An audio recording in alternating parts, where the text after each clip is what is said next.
Well, it's a perfect morning out here at Track Rock Gap in North Georgia. So I'm here with my wife, Lauren, and I'm taking her to a petroglyph site that dates from the woodland period. They think sometime around roughly the year 0 until 1400 AD.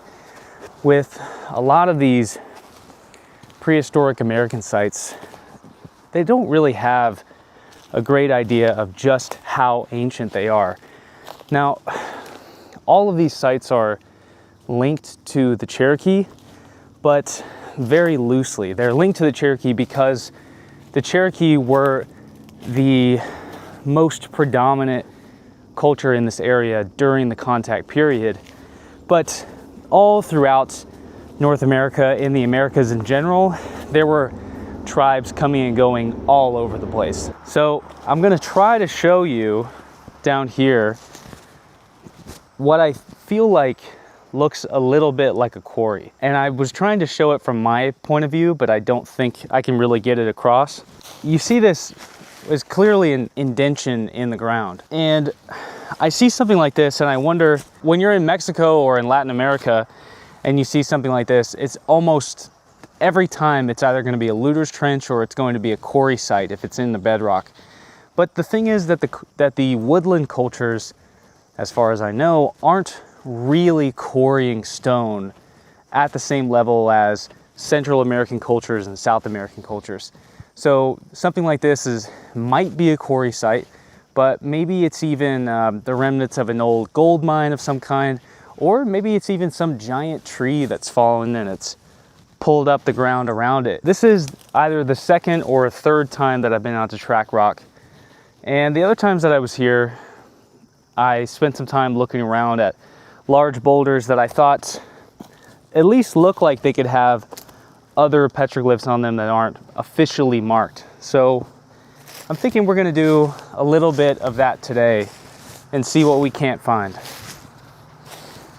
So we're walking up this trail and I look off to the right and I see something about right up here that looks about like something that maybe ancient Native Americans would have seen and thought, this makes a pretty good canvas for a petroglyph site. So we shall see.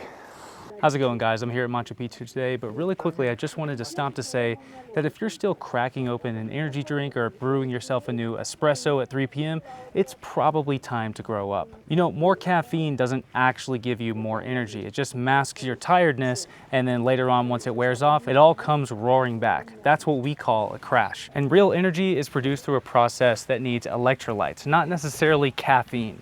And so what that means is that if you're depleted of electrolytes, there's no amount of caffeine that's going to fix that. And I've been guilty of this too. So my new resolution for the summer is to fuel my days with something a bit better. And that's why I've now started every single day with LMNT, especially when I'm out here in the element down in South America. Not only does my energy feel better, cleaner, and more stable in the afternoons, but I'm also much more easily wound down and ready for bed at the end of the day, meaning that the next day I get up feeling well rested, and LMNT's electrolyte packets are even more beneficial. Get a free 8-count sample pack of LMNT's most popular drink mix flavors with any purchase by clicking the link on screen or in the description below. Find your favorite flavor or share with a friend. Thank you to LMNT for sponsoring this video. Now I'm gonna get back to exploring Machu Picchu. Wow, look at that.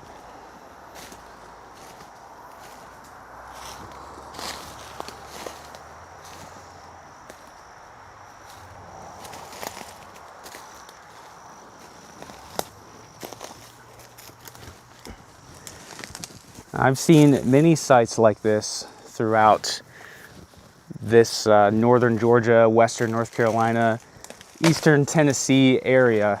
And I've found glyphs before, and something like this is almost always the best possibility for finding petroglyphs. The problem is that a lot of this is soft soapstone, and soapstone erodes pretty easily. So over the course of several thousand years, any glyphs that were on here could easily have eroded away.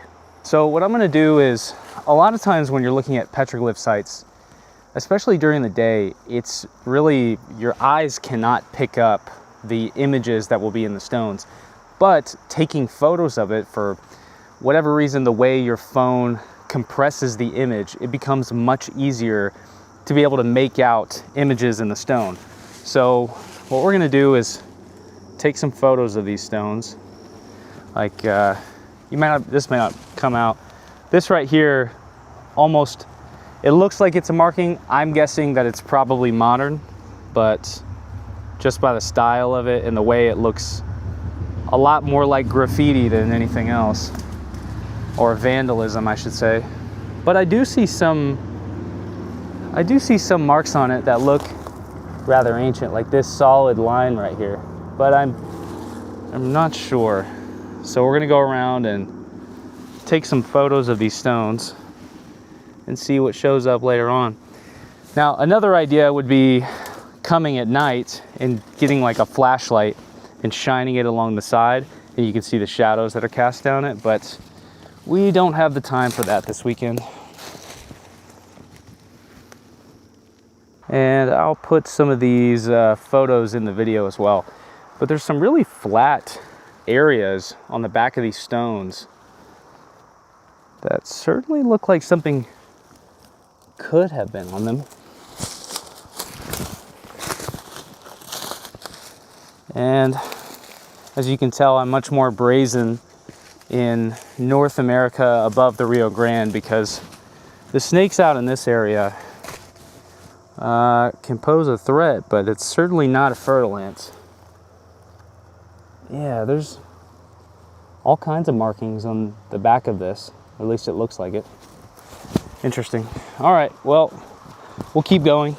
Now, the whole point of today's video is documenting some of these prehistoric petroglyph sites that are commonly attributed to the Cherokee, and making an argument that, you know, North American history, prehistory, is much deeper, much more nuanced, and much more complex than is commonly thought. You go to a lot of these sites and it's just labeled, the Cherokee have done this. But I really think that that's an oversimplification. The Cherokee are an Iroquoian tribe, which means that they're related to tribes that are up and around the Northeast. And even the Cherokee legends say that they came from these snowy mountains in faraway places.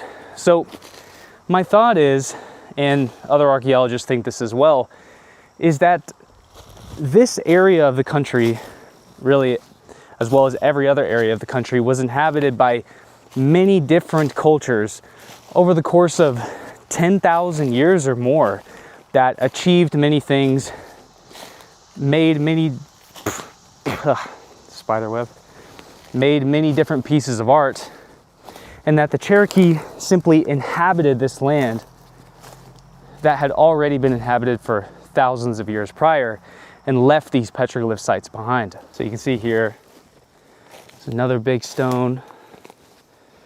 So a lot of usable large stones around here.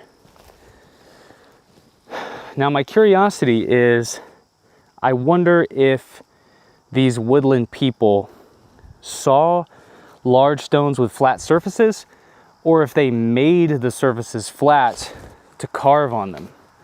The last time I was here, I really wasn't too well read up on these cultures. Now I'm a little bit more well read. So it's going to be interesting to come back and view this for a second or third time. You can see the indentation here. It certainly looks like it might not be natural. Again, with a lot of this soapstone and this soft stone, it could have been carved 2,000 years ago, and only now, looking at it, it's just eroded away so heavily that it's hard to tell. But this certainly looks like it could be worked. You can almost see strikes there. It's fascinating. Here are some other flat stones, and this even has that bowl mark that other stone that I was just showing does. That is interesting. There have to be so many uses of these stones and purposes for which they were carved that are just basically exist in an alternate universe from us today. One of the things I think about sitting out here in the woods is, it's kind of a peaceful thought that there were so many people who lived here before me and enjoyed these beautiful mornings and these walks through the woods. It's fascinating kind of standing in somebody's footprints that I know was here thousands of years ago. Something about that is just endlessly fascinating to me and kind of calming in some way. But the petroglyphs should actually be somewhere down here through this thicket. Lauren was saying a moment ago she felt like she was in the jungle. Now she's really gonna feel like it. You ready to walk through that? I think I'll just stay up here. No, you're gonna have to come with me. You'll be all right. Just watch out for snakes. We'll be fine. Don't worry about it. If one of us gets bit, it'll probably be me. Or I'll make the snake mad and then it'll bite you. I would be close to me though. Come on.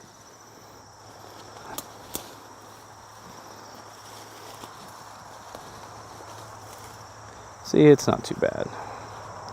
And there's a road right there. Lauren was saying she feels like she's in the jungle. Oh, girls. Aha, look at that. Look at that. How do you feel after making it through that? Ready to go back to the cabin and read my book. Yeah, well, it'll be all right. So check that out. See that? So I look at stuff like this and I wonder what this could be. And the problem is we know much less about the woodlands cultures than we do really anybody else, unfortunately.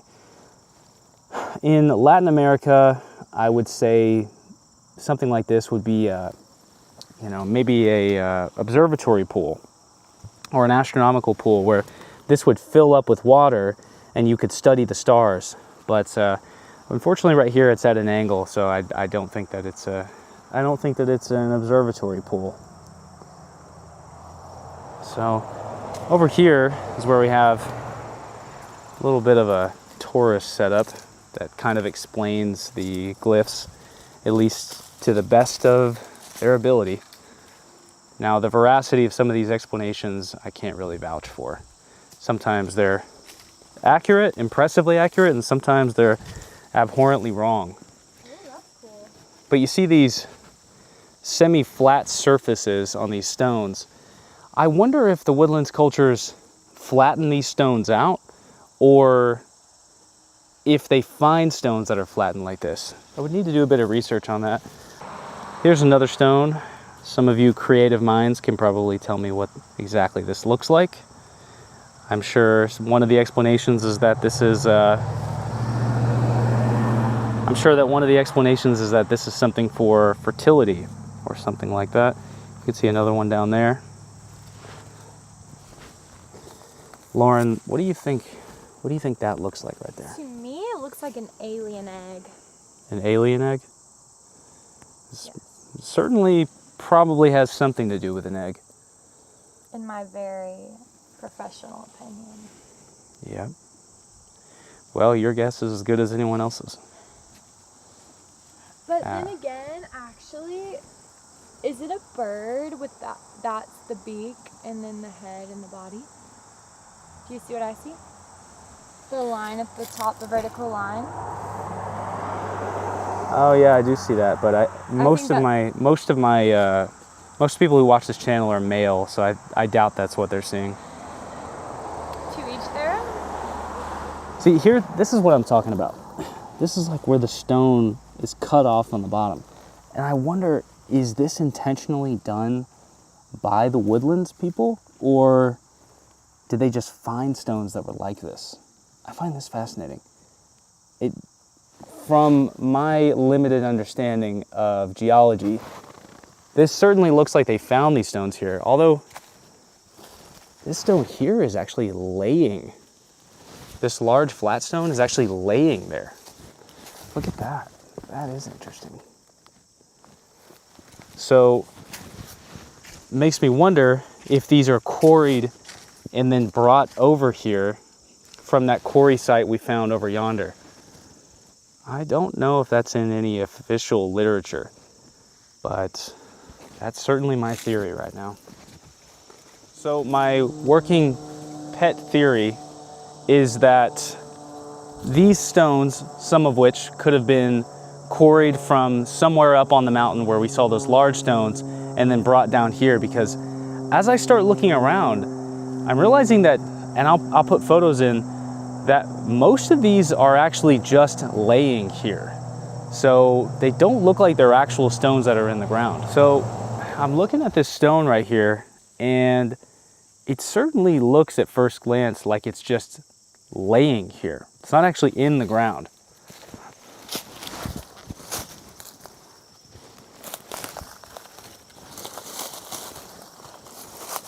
Yeah, this stone was moved here.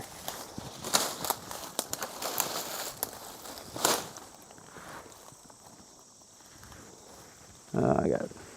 Oh, that's a lot of spiders there.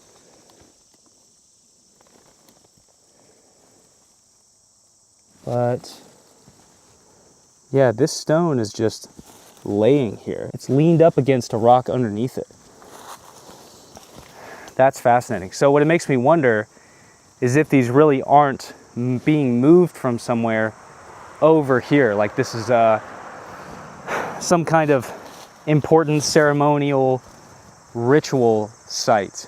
But the other thing it makes you wonder is there's a road right here. So probably, maybe, this is an ancient woodlands road, or woodlands people road, that then the Cherokee eventually adopted, and then the settlers adopted as well. So there's probably, well, definitely all kinds of woodland sites that are just buried underneath modern day construction. But this is fascinating. Coming to these Native American sites never fails to give me that sense of wonder and awe of this distant place long ago that people used to live. And just imagining what their lives would have been like, the secrets and the insights of our natural world that they would have undoubtedly been aware of that we're so calloused to and cut off from today. I think those are the things, like this esoteric understanding of the ancient world, these glimpses that tell us more about who we are, more about who our species is, that can be derived from people who lived so in tune with their natural world. Now, living in tune with your natural world doesn't mean that you were living in some kind of ancient utopia or something like that. The natural world is very aggressive and violent. You know, look at lions and other big cats. It's the natural world is a violent place. So that said, I just find the Native American world to be so intrinsically, deeply fascinating. Look at these. This is like a canvas here. You get these smooth stones. Now these, I don't know if they're moved or not. Oh yeah, check that out, Lauren. That's like a mushroom. That's worked for sure. Does it look like a mushroom?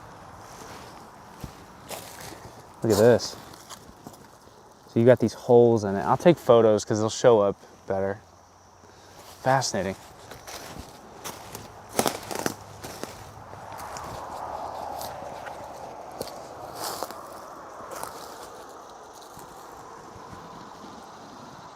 Yeah, these are all definitely worked.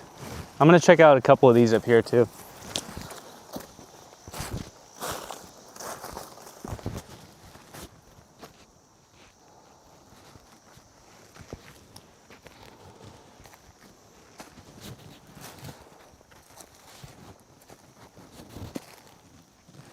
Let me know in the comments section if you guys see anything I don't see.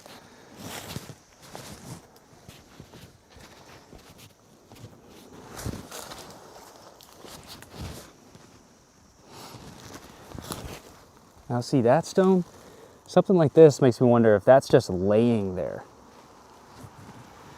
Could some of these have been moved here? That's a really big stone. Oh, look at this flat one. Now, tell me that doesn't look like something you'd see some kind of glyph on. Can't tell if it's worked or not.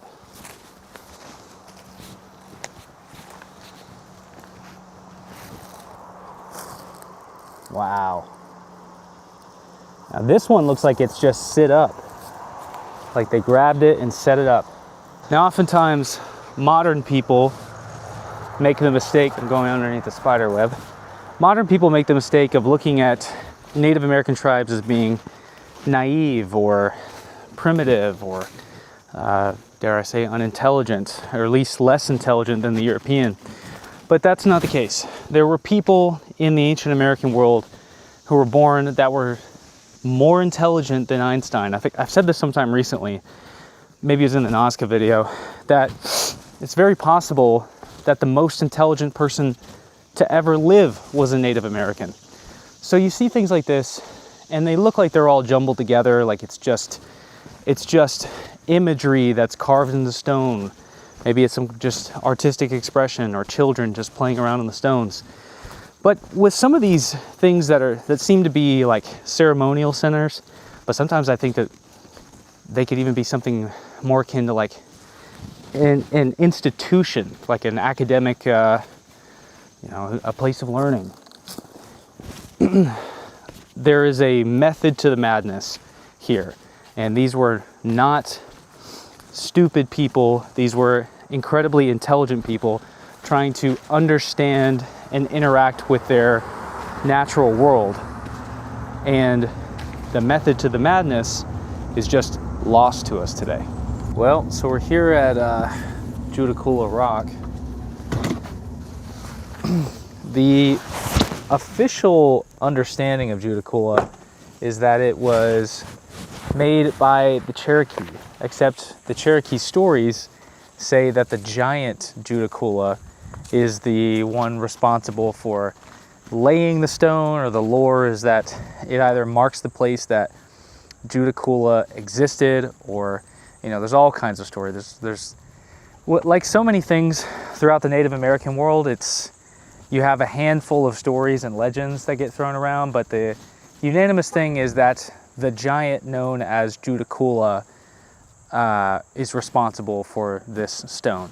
And something that I get from this is not necessarily that giants existed, although that's pretty, a lot of people believe that in North America, and there's a lot of weird things that happen with the Smithsonian, but more so that there was a culture that existed prior to the Cherokee. Now, I'm not talking about Atlantis or a pre-Diluvian ancient civilization necessarily. I just mean that the Cherokee probably arrived in this area sometime around, in these Appalachian Mountains, sometime around 1000 BC, and maybe a little bit later, certainly later than that. And that before that, for thousands of years, there were other cultures that existed in these same lands and also achieved things that can still be seen in the modern day. So just because the Cherokee was the last culture here during the contact period does not mean that they achieved everything that we can find in this land. I believe Judicula Rock has been watched over by a family called the Parkers since the early 1900s. They've only actually known about Judicula for around a century, I think, which is pretty standard for a lot of Native American sites. Only within maybe the last 100 to 200 years have a lot of discoveries been made. The archaeology in North America is basically still in its infant phase. It really, in some ways, is still in its infancy. And so as you can see, Judicula Rock is absolutely gigantic when you get it into perspective. And so there's an innumerable amount of petroglyphs on this stone here. And there's so many different interpretations as to what these all mean. So here you have what looks like human or maybe tree figures.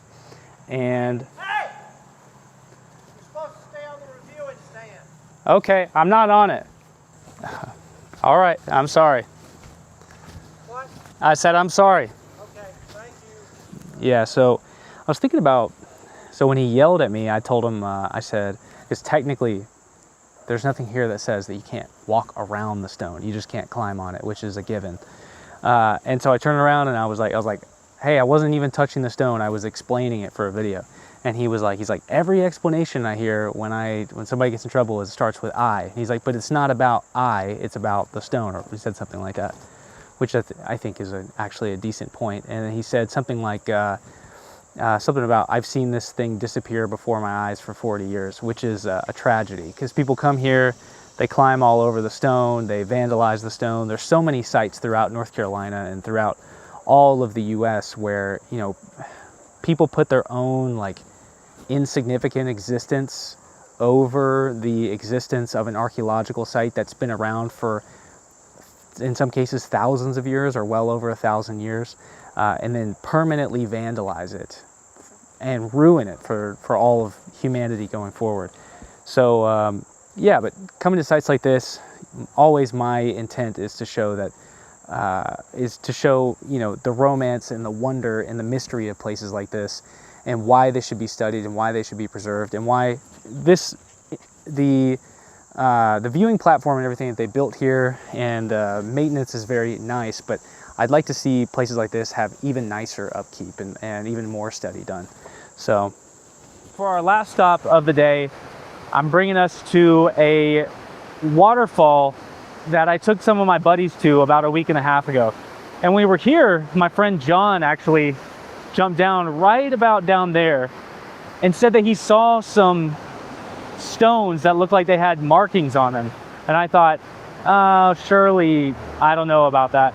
And but I decided to humor him. I jumped down there, and sure enough, there is a large flattened stone that has markings on it that, if they aren't ancient, left over from the woodlands culture, they're still something artificial. So we waited till later in the day. Again, this is the land of the noonday suns. So what that means in Cherokee, noonday is the only time of day when the sun actually shines into this valley. And so I waited until a little bit in the afternoon, the sun set behind the mountains, so we can get a much more clear picture of this stone. The last time we were here, it was probably midday, the sun was out, and it was shining directly on the stone, and it kind of prevents you from being able to make out any of the markings. So I'm gonna head down there.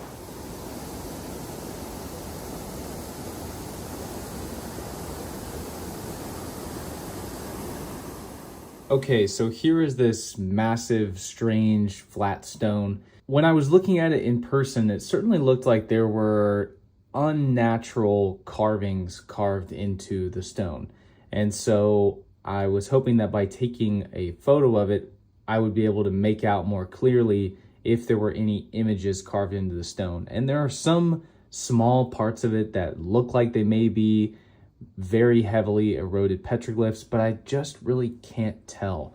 Also, look at the square angle with which this massive stone has been cut. It's very strange, and there were others in the area that were pretty similar to this. So this is something I'm going to have to do more research on, but if anybody watching the video has any other insights, please leave them in the comment section below. Anyway, this realm of the country is just endlessly fascinating.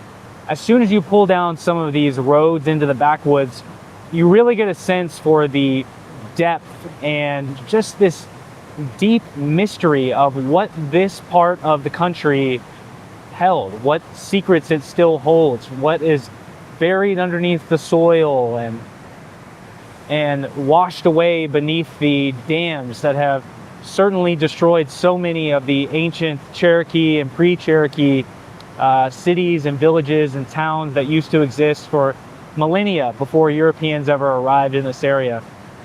I I love Western North Carolina, North Georgia, East Tennessee, Western West Virginia.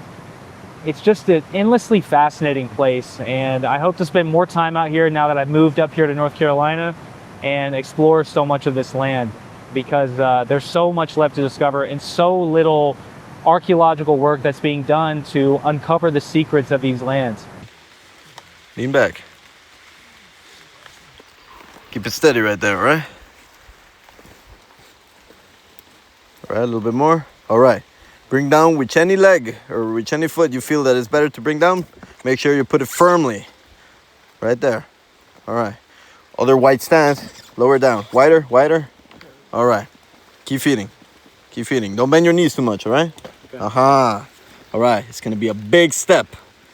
Which any leg you feel comfortable is the one to bring down. Don't worry. You're good.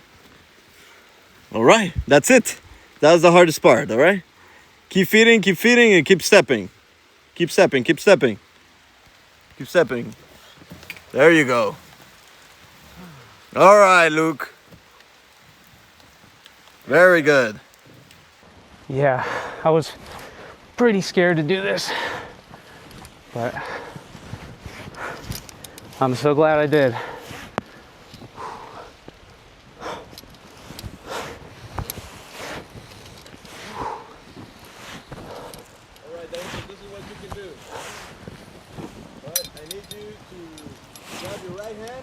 Uh-huh. Put it on the repelling device. You can let go of the rope and then rope. Put your hand on the repelling device just like that, and we're gonna repel you down slowly, all right? Okay. All right. Go for it. Look around, look around. That was 100% the bravest thing I've ever done. Oh, I just had to ignore my nerves. Oh, God. Wow.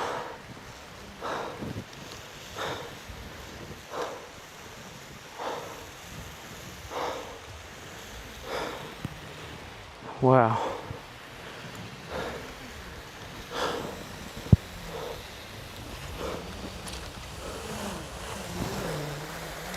Nope. I'm going to be leading people through expeditions, and I had to go first and try to not show that I was as nervous as I was. I cannot believe I just did that.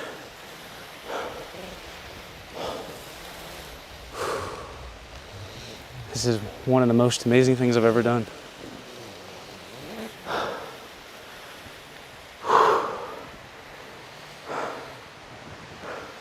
Hola, amigo. Doing fantastic.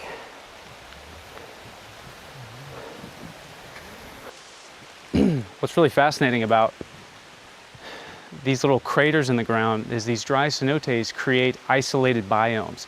So you could potentially find animals that nobody knew exist, or extinct species down here.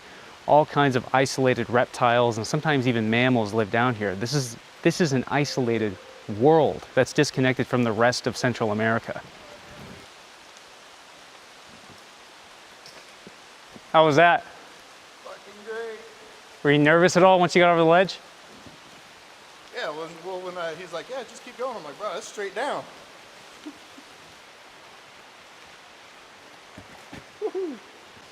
So I almost never talk about it because I'm never really in a position where it's relevant.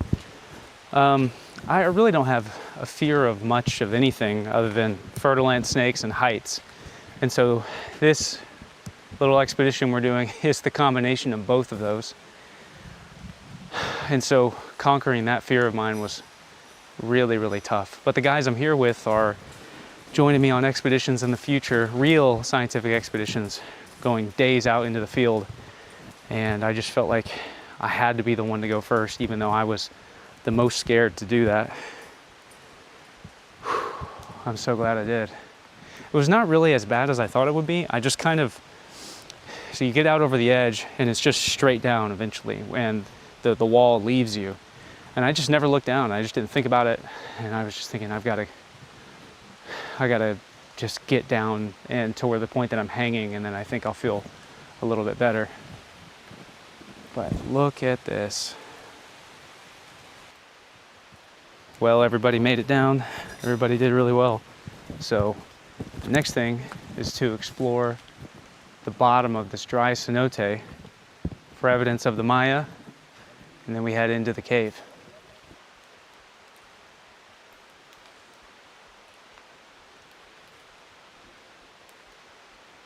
So the way that some of these cenotes are created are the land falls in, and there are these underground rivers that go underneath all the Yucatan Peninsula, from the Yucatan to Quintana Roo, all the way down to Belize and maybe even further south. And sometimes they cave in because the ground is hollow.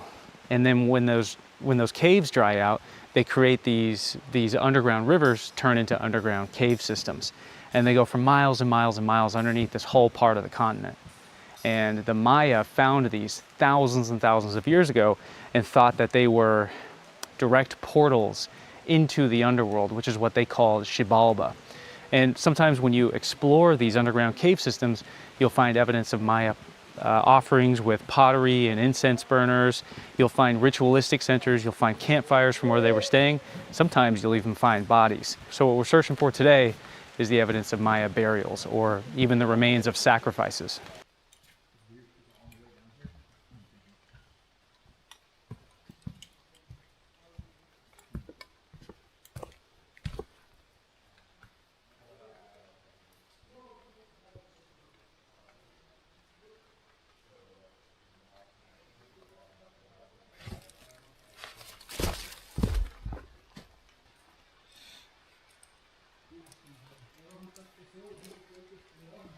These are a little warm.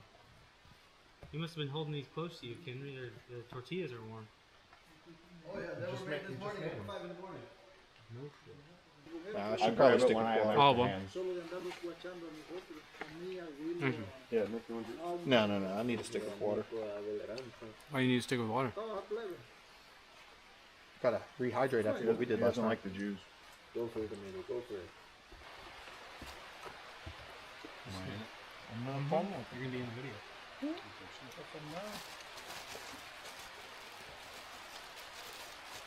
Cuando yo empecé a venir aquí a You want los it. viajes, allá había un pedazo de olla, plato de olla. So when they first discovered the sinkhole, so if you guys possibly already know that a sinkhole is a collapsed cave system.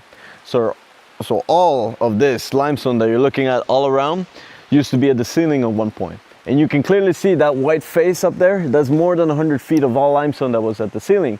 Possibly there's a couple of theories to it, that it possibly happened when the meteor hit the Gulf of Mexico, just killing the dinosaurs, making all of the cenotes in Mexico, coming all the way down to here, the Great Blue Hole as well, right?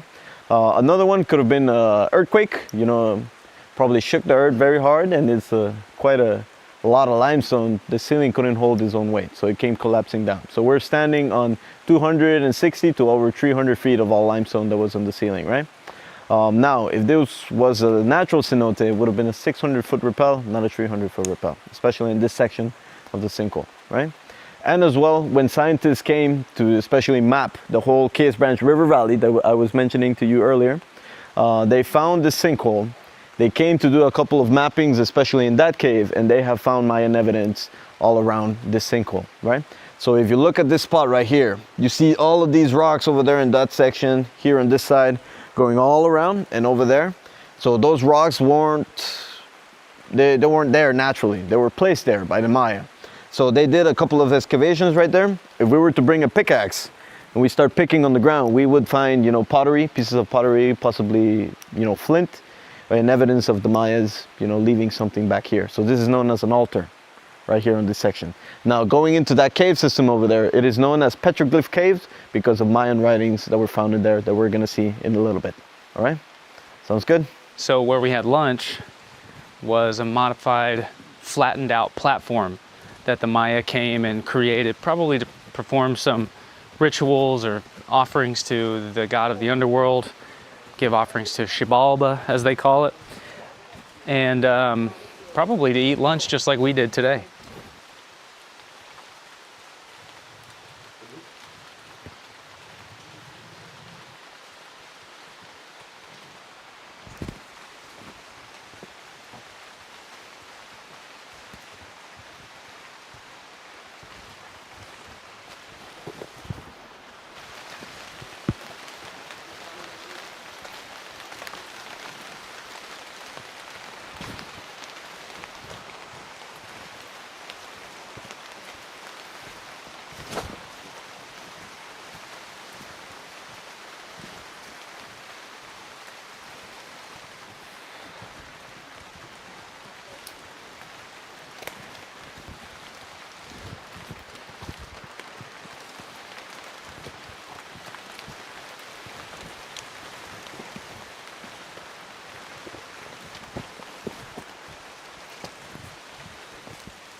This is absolutely remarkable.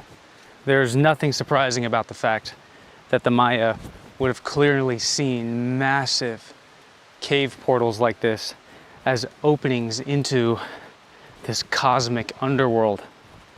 And the fact that these cave systems were never ending must have been even more captivating to their imaginations, to know that these just endlessly continued somewhere deep into the underworld.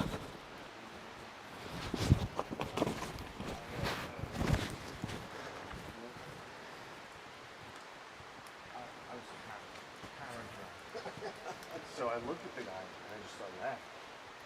So what the fuck are you laughing at? All right, man. Keep looking there. All four of you.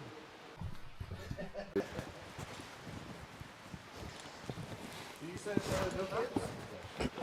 Yeah, no real. Tell it out. Tell it out, though.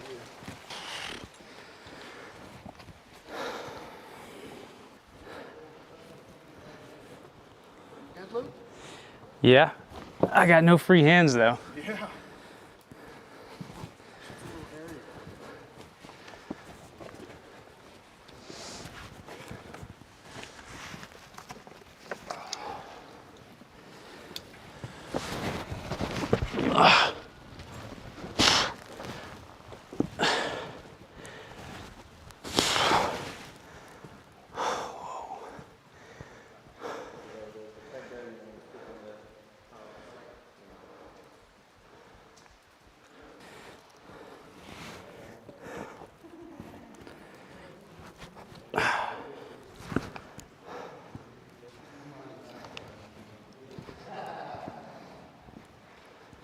Wow.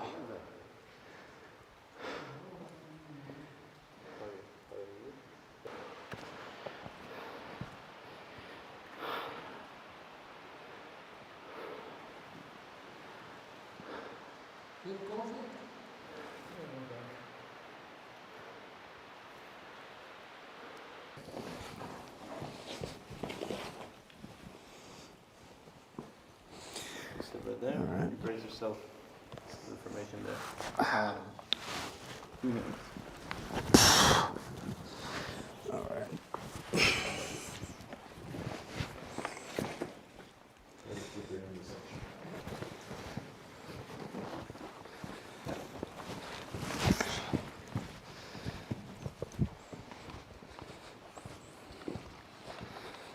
You can start seeing pattern. Wow.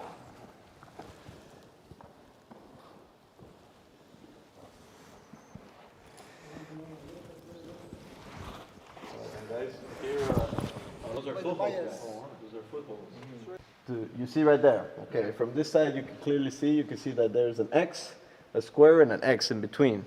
That is from the British, who made their way in here. Right. So they left their marking as well, that they came in here.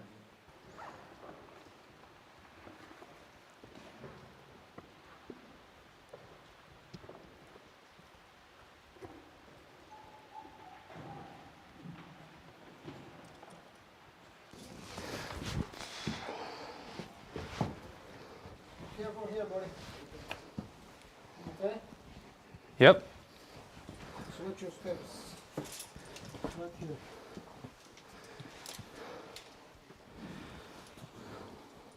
Careful.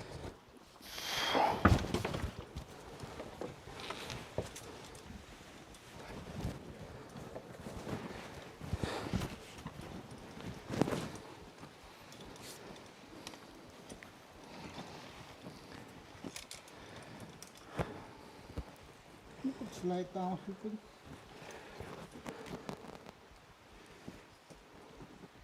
Ahorita los próximos, ¿va?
Oh, wow. See, this is the rocks then fixed by the Mayas. The same right here, see? There's a little altar right there. The little altar, another one right there, see? Right there. Yeah, see the rocks. Then, It's more stacked construction. oh yes. So in the United States, we have a lot of construction that's like that from ancient times, where they're building up onto a cliffside using rocks and mortar. But I've never seen the Maya do that before. Right now, this is the first time I've ever seen that. Okay, this is the made by the Mayas. This is the real Maya evidence. Yeah, yeah. It's all Maya. All Maya.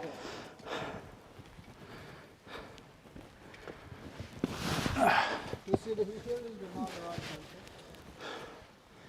Yeah. The rock beside the leaf right there. It's right here, see? Yep.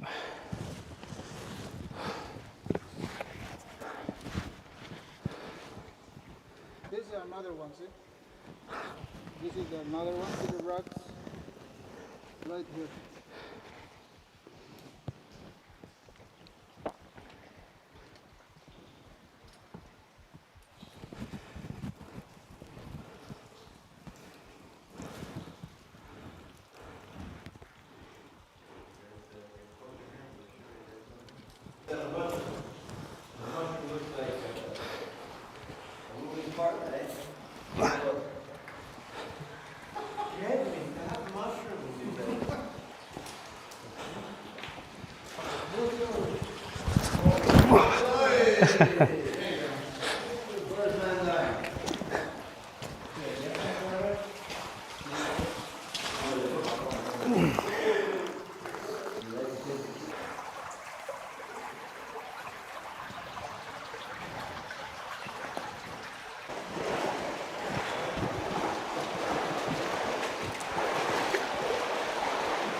Oh yeah, that's getting all in the snake boots.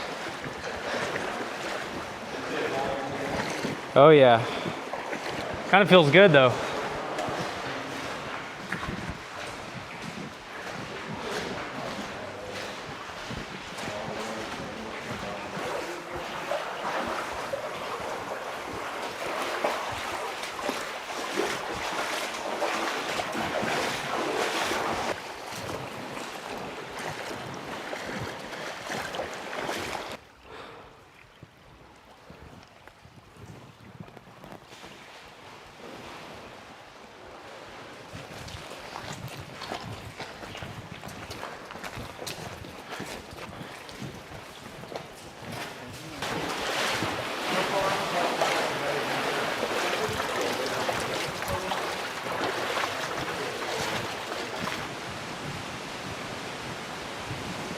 I feel like I can hear a waterfall up in front of us.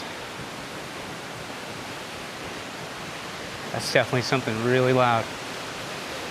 What is that? What is that noise?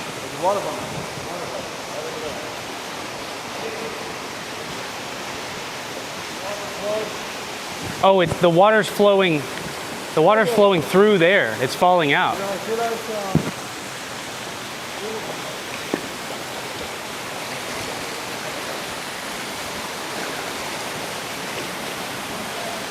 Wow. So that's where the water's falling out right there. Absolutely amazing. Just spilling out of the cave. I bet you could drink this water. It's not surprising why the Maya would have come down here and seen this as some like cosmic otherworld, you know? It's amazing to think about thousands of years, the people that have come down here at different periods. I'm sinking into the river floor.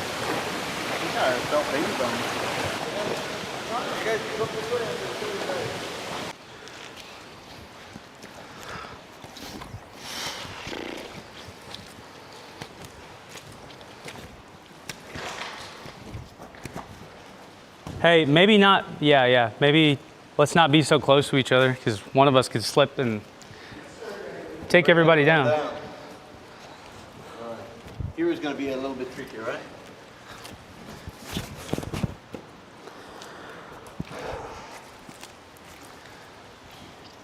See the footballs? Make sure, yep. Right there, right here.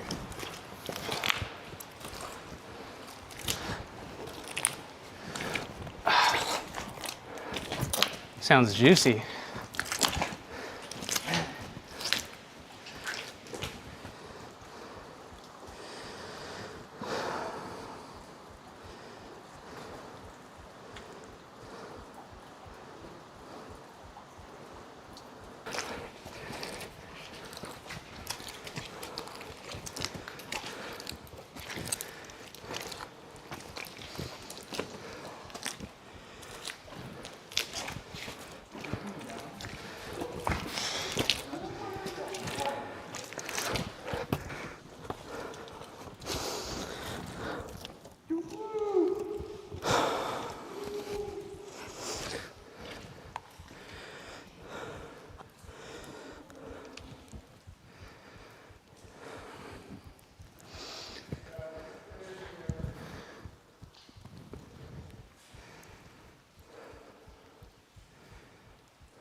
Come this way.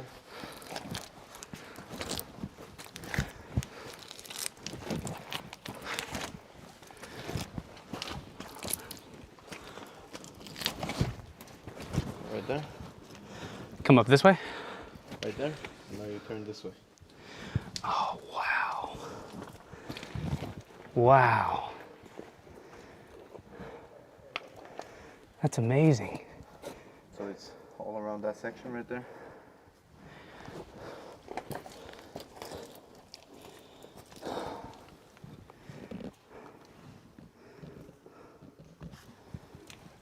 So you can see pieces of the femur, pieces of the spine, the hands. Yep.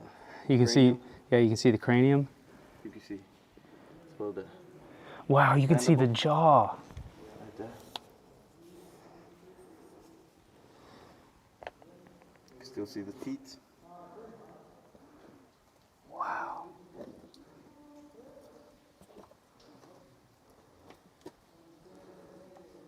That's incredible. So the Maya they're traveling from, we don't even know where exactly they're entering, do we? No. So we don't even know where exactly they're entering. They're venturing all the way up into Xibalba, carrying bodies to bury them here.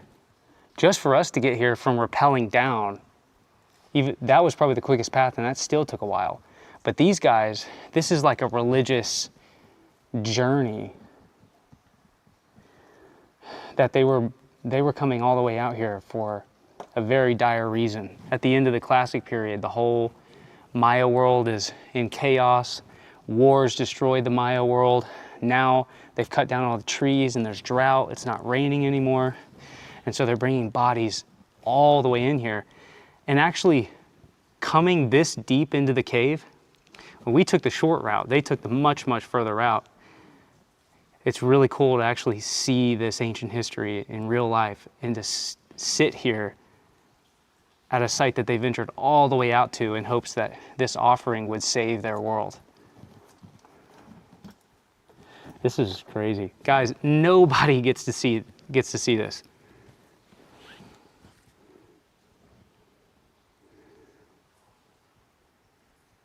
Amazing, man.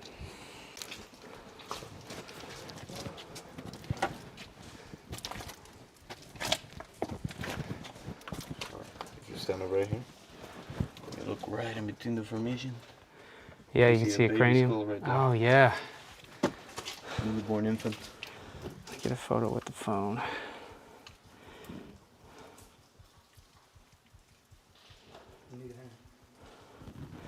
Wow. No, you have to stand. You kind of have to stand where I'm standing. So Can we go past you? we're gonna go right in there, but we take our time, all right? Okay. Let me go first. So All right, all right. Hey, will you film that? And then you can like extend it out and hand it back to me if you need to. Hold it, push it. There you go. And you can kind of come up here and film me. All right, so be careful here, right? So people who have come in here by accident, they have brought down one of these rocks and have hit the cranium. So Oh, really? Right? So we have to be very careful, right?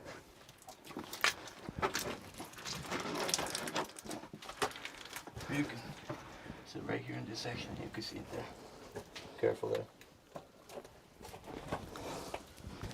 Wow.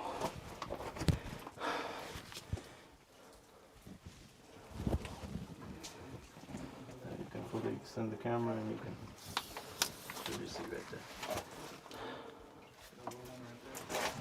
Careful.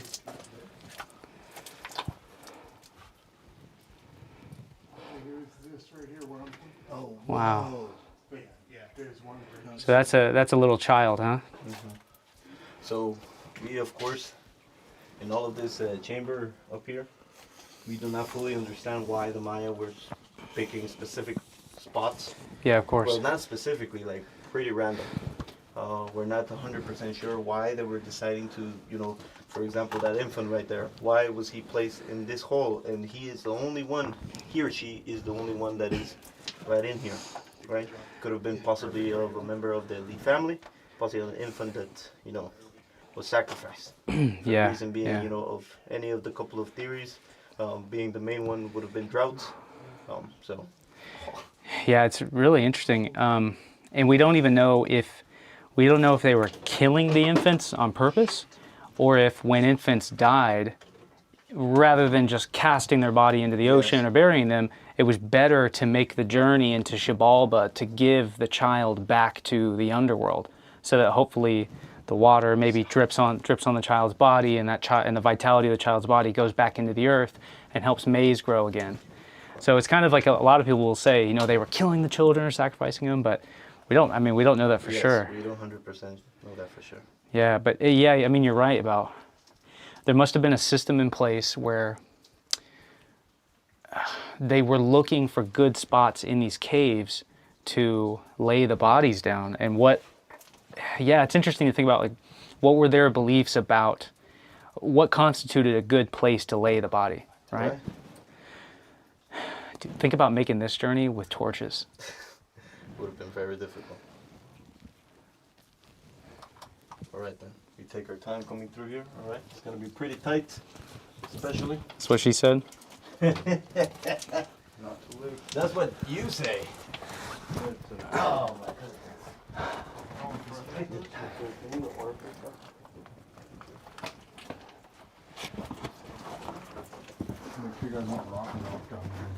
Yeah, you guys please take your time and be super careful back there.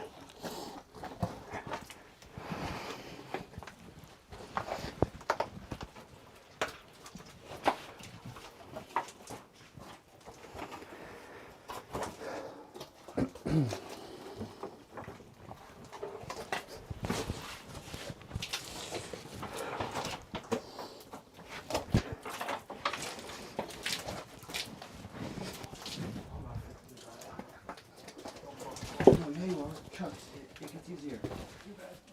Just crawl like a lion. Stay on, bro. I don't know if you're eating it. No.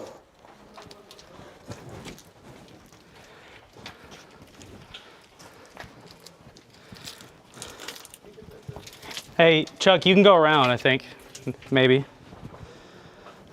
I think so.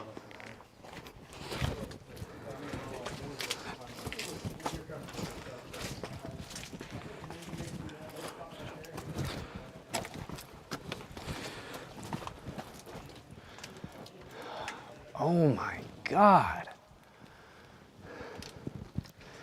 This is massive. It's a huge chamber. Very huge. You know, what's interesting to think about is there are torches. There's no way to know if the torches were bright enough to be able to see the top.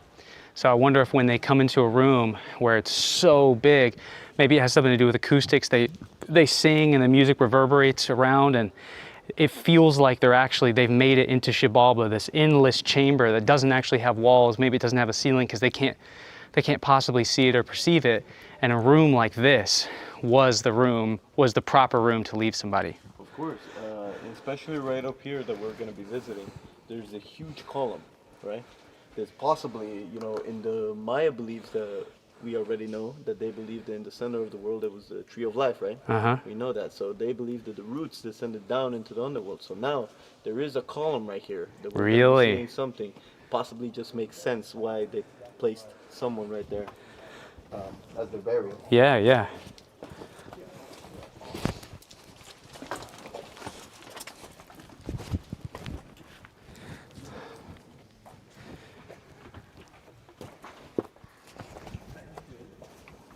Hold on, back up. Might need some speed going up here.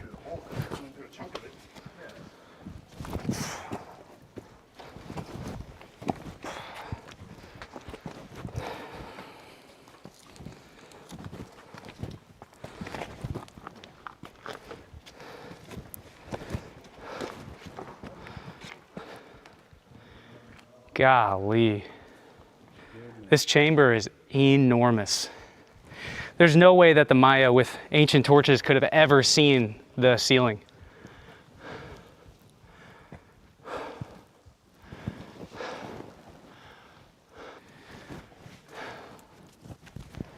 Wow.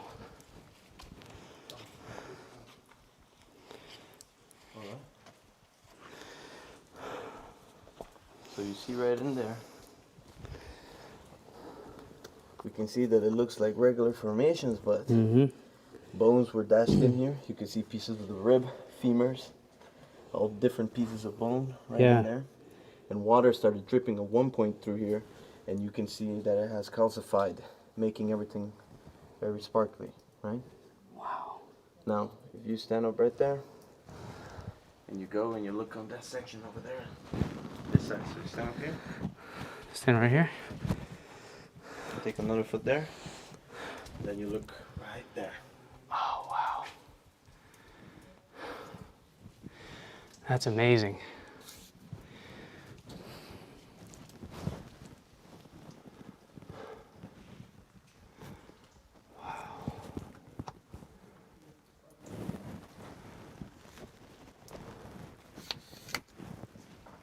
So you can see natural formations surrounding the skull are still dripping with water. So it was placed there. Don't know why, the reason that it was placed under that formation. Constant water and then calcifying the whole skull, turning it into a crystal skull that you can see there. Wow.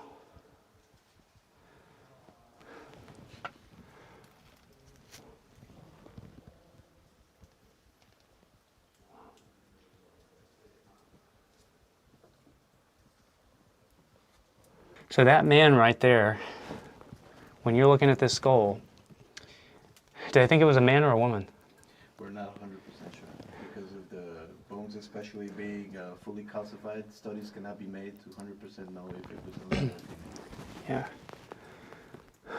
That person I'm looking at right there witnessed the collapse of Maya civilization and possibly was willingly sacrificed in hopes to save it. Some 1,200, 1,100 years ago. That was a real person who actually saw what the Maya world up at the surface looked like. He went to, I guarantee this person saw Caracol, saw Zenantinich, saw Cajalpec, maybe Lamanai, and actually went there. It's just crazy. Very rare you get to see stuff like this.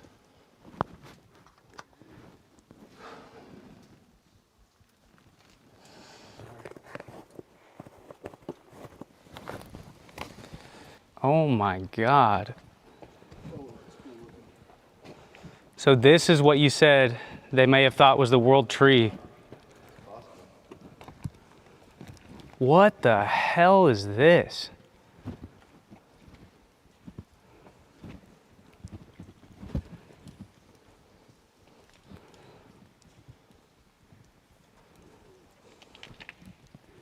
This doesn't even look natural.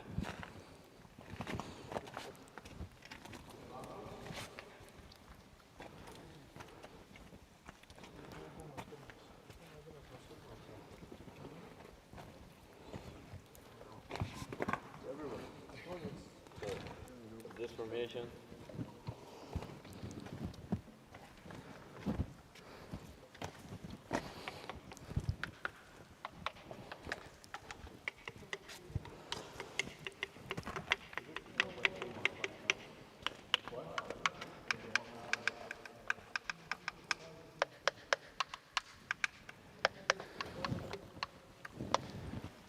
Possibly they were playing music in here. Yeah. Well, it's funny how a lot of those cave rocks give off that kind of harmony, like you can beat on them. Look at that one.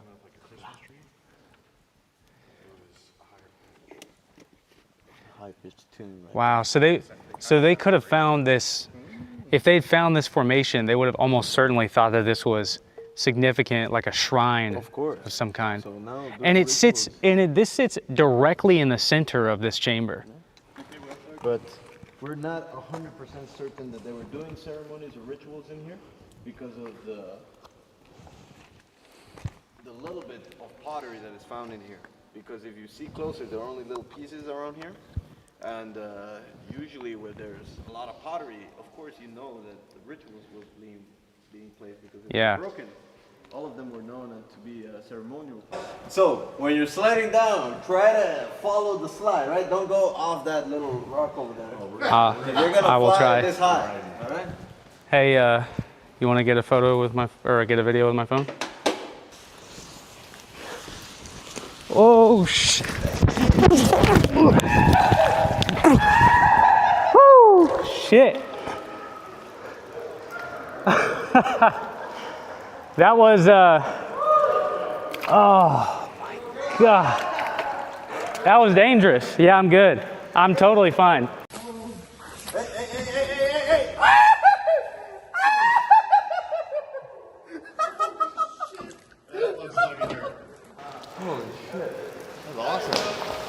Careful. Dude, That looked worse than it was. Right? It did. you pick up some serious speed doing that. Dude, you were going sideways, man. You were scared for you. This was the most watered down. Holy shit! Nick was able to.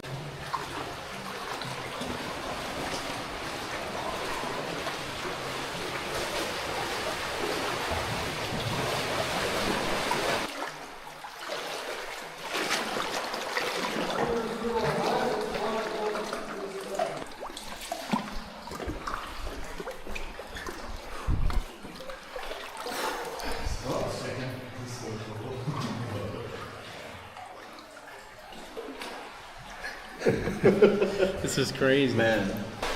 Tell you what, this is actually kind of refreshing. Yeah, of course. Oh God. After hiking all day today, Yeah. this is the best thing ever.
All right then.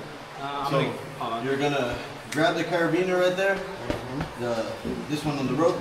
You're gonna attach it to your sea harness and then come up, all right? Hey, We'll just go first. care if I go first? Sure. I'm try to go around you, Nick.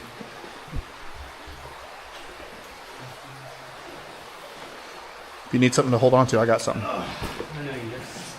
But it's not big enough for me to hold on to with What? full hand. That's not what you said Might before. break. Okay, so what am I doing? I'm Yeah, attaching you're this attaching it to your sea harness, all right? to this sea right here. harness, yeah. Alright, so I'm gonna go around. There. All right, so you put one foot on top, right there. And you grab. Dale pues. Put it there, man.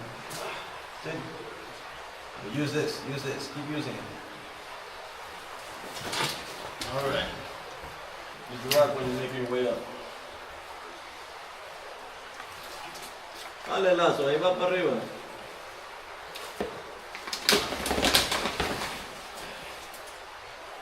Kinda. Dale. Do I have any other option?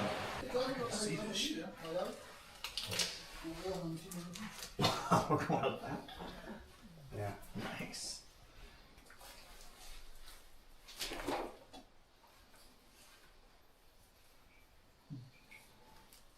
So here we go. There you go. Let me see.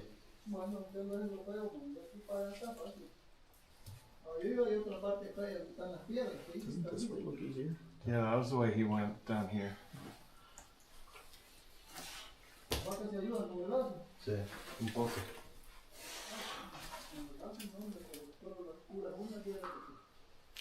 Sí, usted yo no sé cómo puta lo hizo, chico. Keep holding the rope, man. Keep holding the rope. If you slip, you're gonna hold on to that, alright?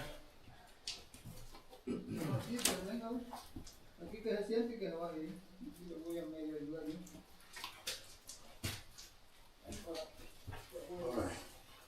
Throw your leg all the way to the other side. Just come to this side. Where am I throwing my leg? This way.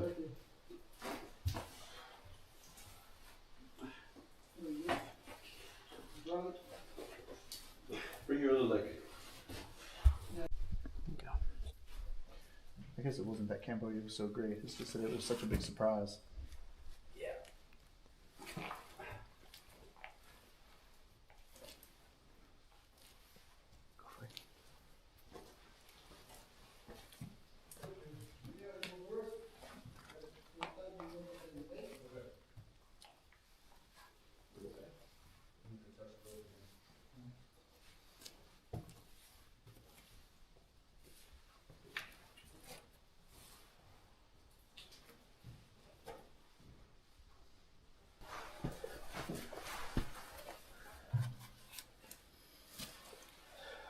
Where are you going? Pues todavía vamos a amarrar a un individuo aquí.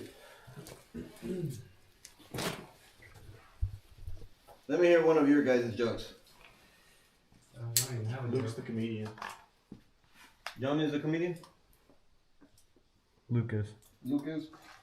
My jokes are more like reaction jokes though. I can't come up with anything funny. I can't come up with like a setup or anything. Dale, sócale! That is not really fucked up joke. So am I able to lean back on this? No, No, we this don't. one is try to climb. So use the rock around you to step up, alright? Sócale, sócale! Shit, I burnt one. Ten apretado esa vaina porque... You got you, Jim. There it is. For right here. I'm just not reading like the typical 6 million. Sócale, apriete esa vaina.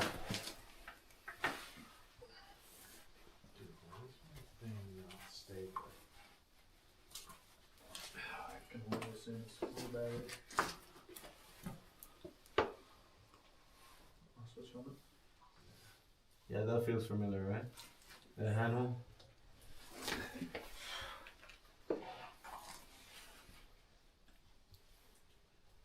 Yeah, it's a sand up there. Careful with your head. Yeah, watch your head here.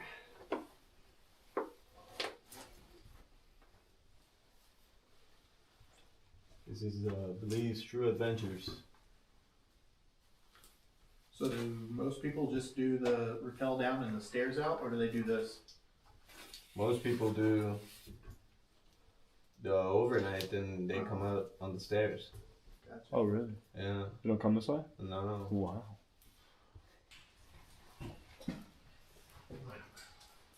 Come.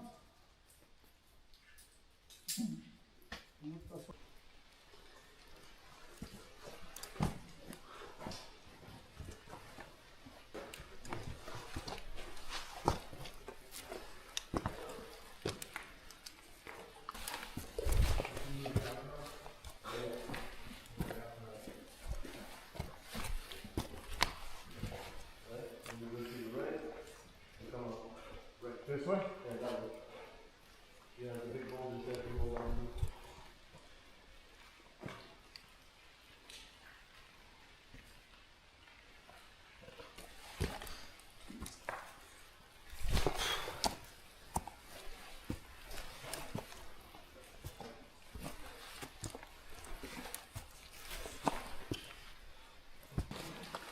Por ahí esperarlo.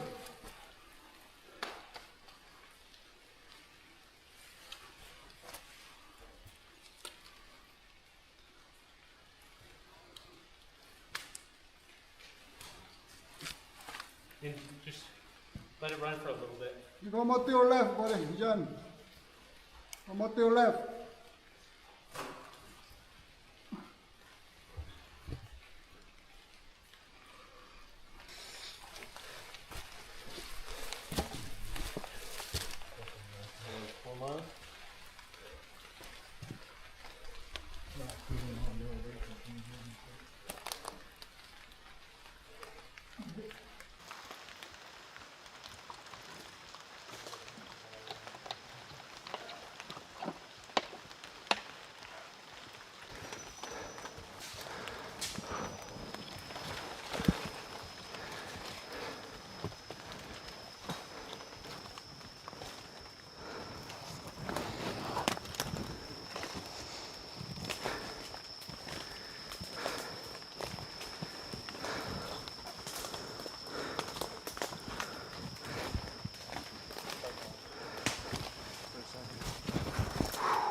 Don't want to grab onto that.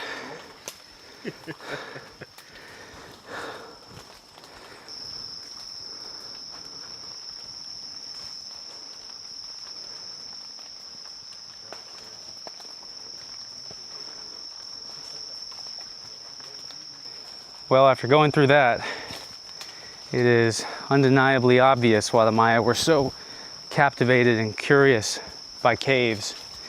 And its endless nature, how they just go on for miles and miles and miles. The Maya probably never found the end of them, and it's no surprise why they believed that they were cosmic portals into the underworld. And that maybe if they kept exploring them, they could eventually reach the underworld. Or maybe it's when they found those giant chambers where it was so high that they couldn't see the ceiling. That was when they knew that they had reached an area of Xibalba, and that was the place to give forth your offering to Xibalba, or leave the sacrifice. Fuck me, that didn't feel good.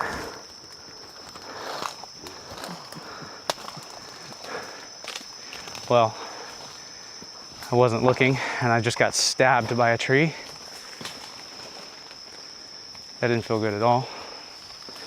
I've got thorns lodged in my pants.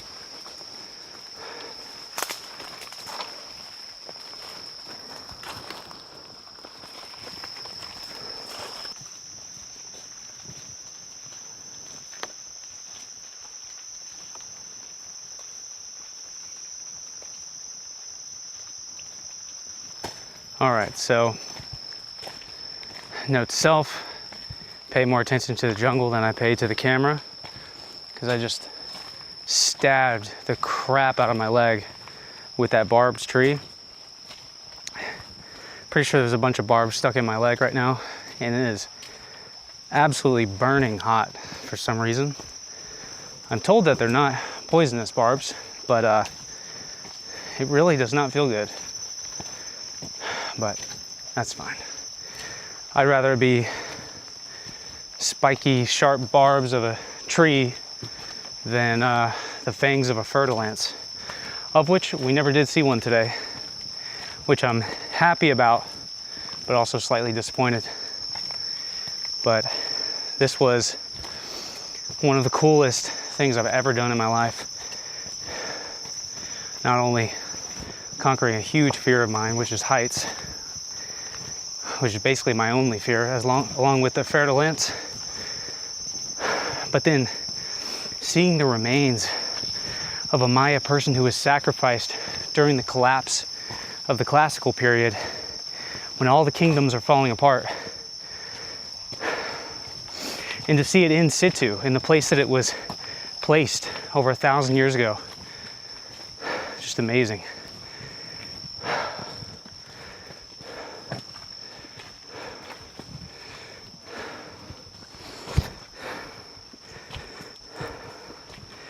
Take a picture. That was definitely one of the craziest, coolest things I've ever done in my life. I made it. Well prepared for future expeditions into the heart of Belize to go down even deeper dry cenotes. Everybody say hello. Sorry, amigo. What's Yeah, all of us. I'm Luke Caverns, I'm an American explorer, and if you'd like to see more videos of me out in the field exploring the ancient world, well, please like and subscribe for more.